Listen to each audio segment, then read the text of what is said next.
I'm Matt. I'm Shane. And if you like what you hear, make sure you hit that thumbs up button real hard, and make sure you subscribe to Comic Movie Marks. And also click that little bell for all of the notifications. Whee! Always remember, If Trailer Trash can do it, anyone can do it. dun, dun, dun, dun. We are here, and we are ready to review the greatest, absolute Marvel movie of all time. Oh yeah, Zack Snyder's favorite, flavor of the month. We are ready to do it. We are ready to get big and then small and shrivel a little bit more and play with our ants. Yeah, that's pretty accurate. This is the Ant-Man review. It's the long-awaited Ant-Man review. Everybody's been pining for this. People that don't even subscribe to us had just messaged us randomly. When are you going to do an Ant-Man? The most important MCU movie. When are you gonna do it? We saved the best for last. This is it. This is our last Marvel movie to review of the MCU before Infinity War. Thank fucking God. I'm really getting tired of paying $2.99 or $3.99 on Amazon to watch these goddamn pieces of shit. Fucking bankrupt right now. Yeah, this show doesn't make any money, so we're definitely in the red. And we got a long way to go before we get in the black. Yeah, we don't make money on this show. Anyway, so here we go. We're going to review Ant-Man. I guess Shane wants to give statistics. I don't know why. Yeah, the normal bullshit. If it feels irrelevant time. So, box office, Ant-Man did $180 million domestically. I got it right this time.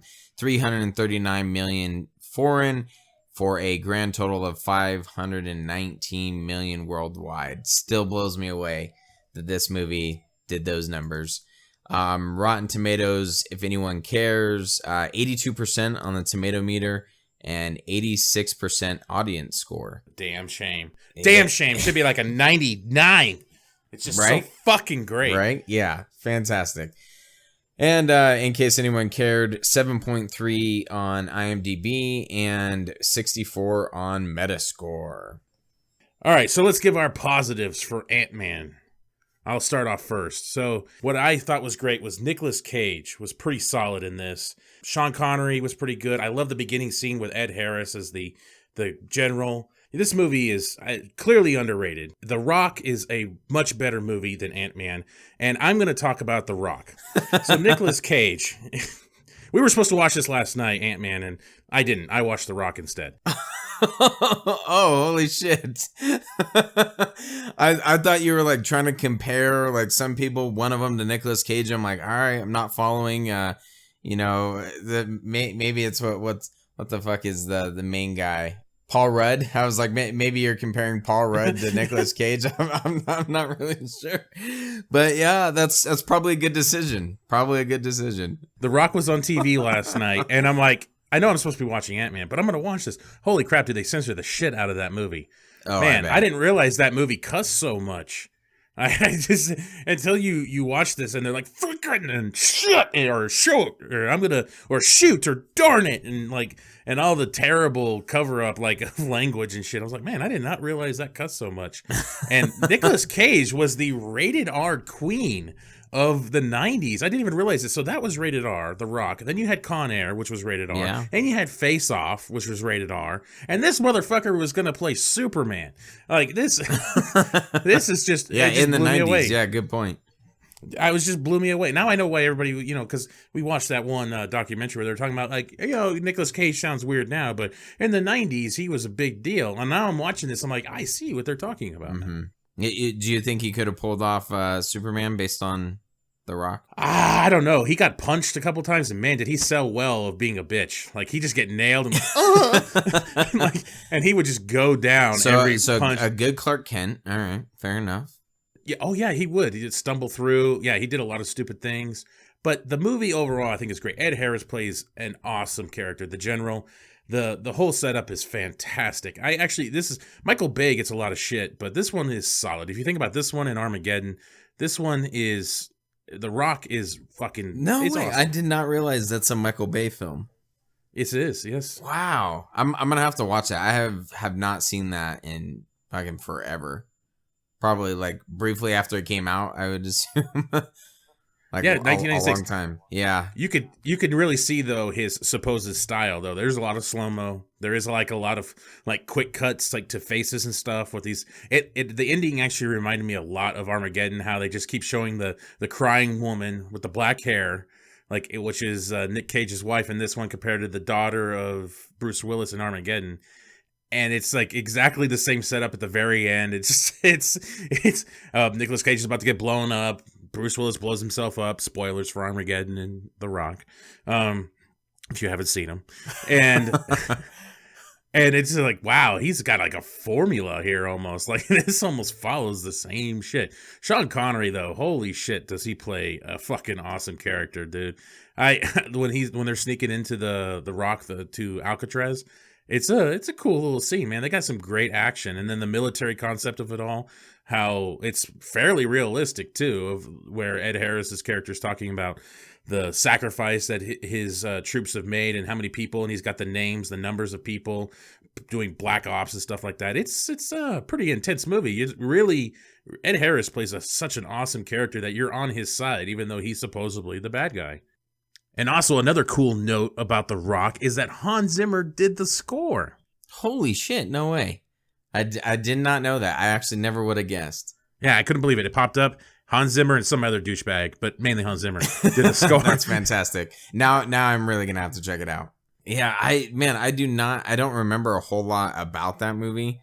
Oh, you got to watch it. To be honest, yeah. I remember like some of the but now I'm like half mixing up if it's actually Con Air or The Rock. Like put the bunny in my mind. So there's a lot of those movies, unfortunately, I watched when I was younger, obviously didn't fully understand, and probably need to revisit again as an adult. There's also some Arnold Schwarzenegger movies, like Eraser.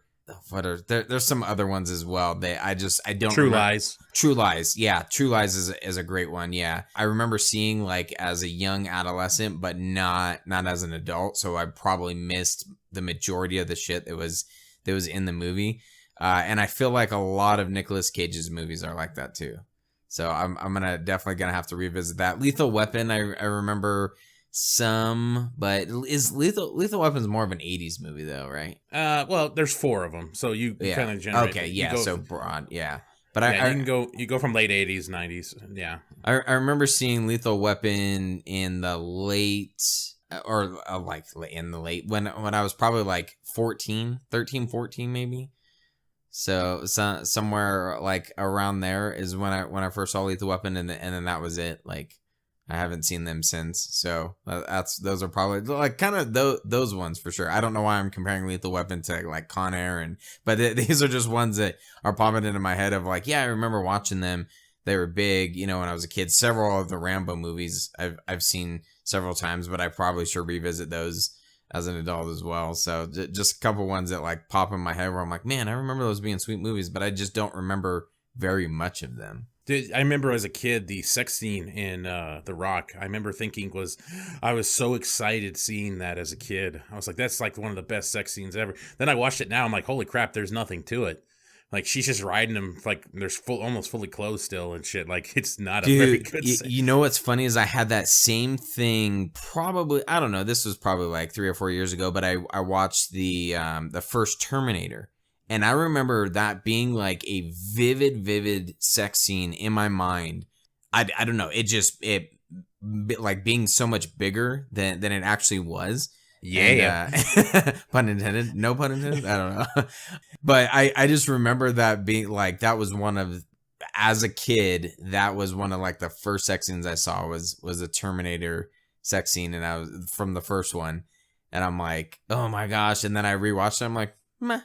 That's, Hey, you got at least a little bit of titty. Like, this one has nothing. Oh, really? No, there is nothing. Like, the best titty you get is when they're pulling out, like, porno mags from this fucking box that has the little baby that has the gas in it and shit. when they're fucking around. Like it's like Caveman Magazine, Playboy or something. Like, yeah, no, she's like almost fully dressed still, and so is he. And she's just kind of doing like this slow riding as they're doing some really shitty dirty weird. talk and stuff. Yeah. And so it's not as great as I remember as a kid. I remember as a kid, I'd be like, oh, yeah, do it slow. I remember True Lies too. Going back to that, like the True Lies scene. Oh my gosh, where what's her name?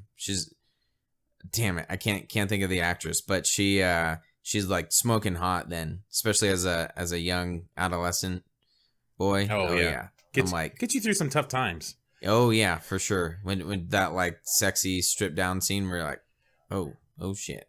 Here's a random one, was a movie called Cool World, which I don't think anybody knows. I think you and I may have had a discussion about this before, but no one knows about it. It's the rated R version of like Roger Rabbit.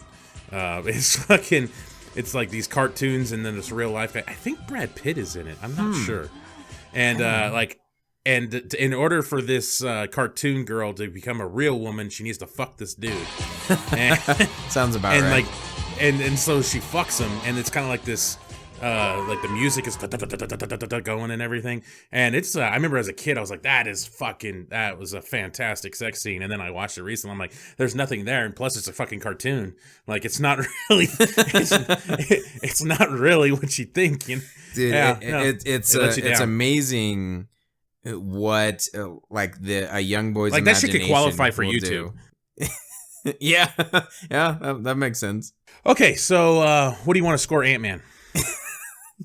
I'm gonna give it a let's say a 2.6 out of 5 marks. I don't like how that shit works. To summarize Ant-Man, it's the most ultimate meh movie I think of all time. I have never felt so meh about a meh movie in my life. It's okay. Yeah, I understand where the article that we just recently broke down from CBR, where it talks about that it's trying to be a heist movie, but it only goes halfway. Like, I thought that's so well put. Like, now watching this again in hindsight, it tries very hard to be Ocean's 11. It's got the music, it's got the camera angles.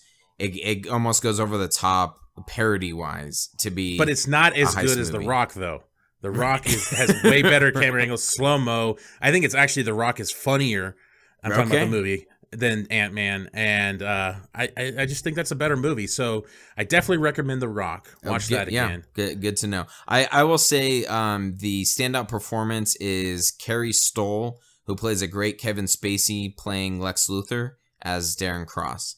That's totally what it felt to me. So the standout performance there. I give Ant-Man 2.2 out of 5. 2.2. All right. And yes, I absolutely agree. Very middle of the road and the biggest meh movie of the MCU. By far. So that concludes our review of Ant-Man.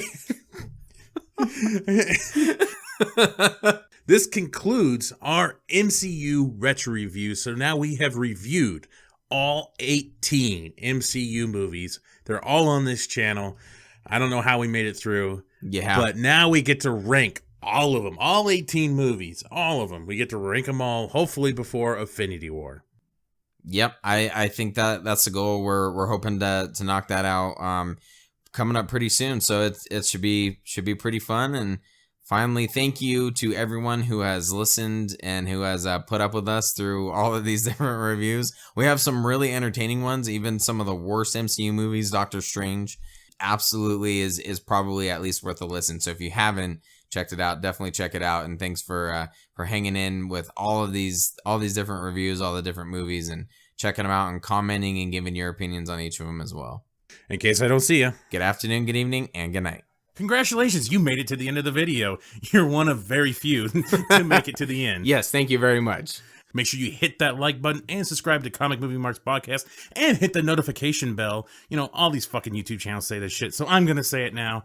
Yes, it's perfect. And if you want to hear our full podcast, you can check out our podcast on iTunes or any other podcast subscription service. Make sure you subscribe. Thanks again.